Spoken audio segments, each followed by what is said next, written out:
जैसलमेर में दशकों पहले स्थापित 2 कॉलेज आज भी लेक्चरर की राह देख रहे हैं। जी हां, एसबीके कॉलेज और एमएल सावल बालिका महाविद्यालय के सभी संकायों में 70% लेक्चरर की कमी है, जिसमें दोनों कॉलेजों में पढ़ने वाले 2000 छात्रों को अपने भविष्य का डर सता रहा है।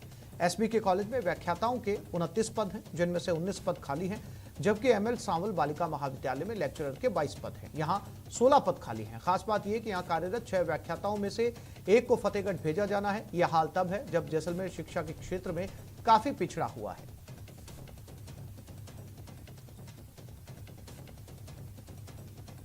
आज की स्थिति में कुल व्याख्याताओं के सहाचार्य और सहायक आचार्य मिलाकर के 29 पद है, स्वीकृत पद है, जिसके विरुद्ध अभी 10 पद भरे हुए हैं।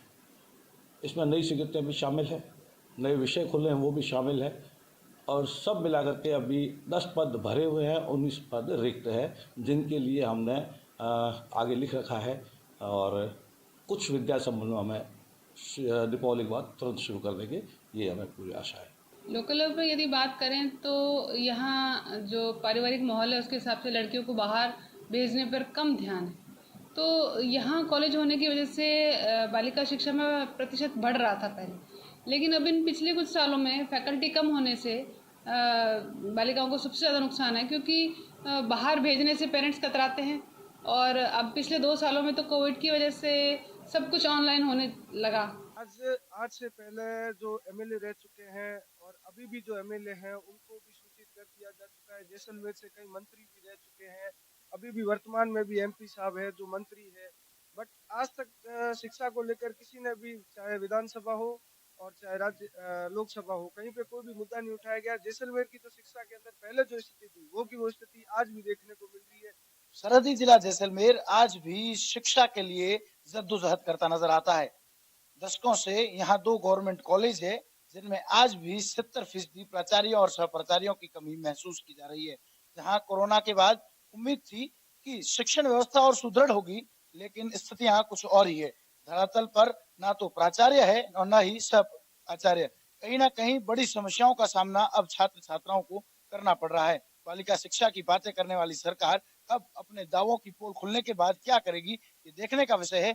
लेकिन धरातल पर बड़ी बड़ी बातें जो सरकार करती है, उपखंड स्तर पर कॉलेज की जो है वो स्वीकृत कर दिए गए हैं। 2 जो नए कॉलेज स्वीकृत हुए, साथ ही साथ मेडिकल कॉलेज की जो है वो भी बात कही जा रही है। लेकिन दशकों से खोले जा चुके 2 सरकारी कॉलेज जो आज भी शिक्षा के लिए, छात्रों के लिए जद्दोजहद कर रहा है, ना वहाँ प्राचार्य है, ना ही सहप्राचार्य, और स्थानांतरण खुलने पर यहाँ से कई प्राचार्यों का तबादला भी कर दिया गया है, जिसको लेकर अब छात्र परेशान नजर आ रहे हैं। श्रीकांत व्यास, न्यूज़ 18, जैसलमेर। कोटा का जेके लोन अस्पताल एक बार फिर से कटघरे में। अस्पताल में मासूम डेंगू के मरीजों के परिजनों को बेड के लिए इधर उधर भटकना पड़ रहा है। हालत यह है कि एक बेड पर 3 बच्चों का इलाज चल रहा है। परिजनों का आरोप है कि बार बार गुहार लगाने के बाद डॉक्टर तो दूर नर्सिंग स्टाफ तक देखने नहीं आता। वहीं अस्पताल परिसर में पसरी गंदगी से संक्रमण का खतरा सता रहा है, लेकिन कोई सुनवाई नहीं है।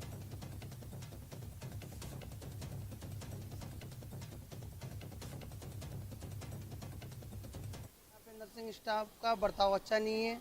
सब कर्मचारी 1-2 घंटे में आते हैं। सबसे मैंने हेल्प मांगी, कुछ सहायता नहीं हुई। मैंने नेताओं से भी हेल्प मांगी तो कुछ रिजल्ट नहीं मिला। तो इस कारण मैंने आपको बुलाया है। और मेरे बच्चे, मेन समस्या है यहाँ पर बेड की व्यवस्था नहीं है।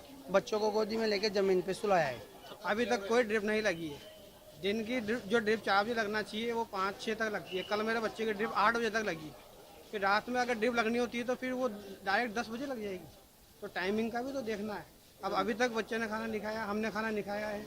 अब वो ड्रिप कब लगेगी उसको भी 1-1.5 घंटा चाहिए। ड्रिप लगने के बाद में फिर बच्चे खाना कब खाएगा वो, उसको 1-2 बज जाए। सफाई के भी इश्यूज़ रहते हैं क्योंकि कार्य चल रहा होता है, लेकिन फिर भी कोशिश कर रहे हैं जहाँ पे पेशेंट्स हैं और जहाँ पे पेशेंट अभी एडमिटेड हैं, जो भी व्यवस्था है उसको चाक चौबंद किया जा सके जिससे रोगियों को तकलीफ नहीं आए। लेकिन बाकी दोनों फेज़ और स्मार्ट सिटी का बनने के बाद में ये one of the largest department of paediatrics हो जाएगा और यहाँ पे बेड्स की संख्या, नीकू की और पीकू की संख्या और सुविधाएं बहुत अच्छे से विकसित होंगी। ब्रेक के बाद दिखाएंगे कोटा के सबसे बड़े अस्पताल की बदहाल तस्वीरें।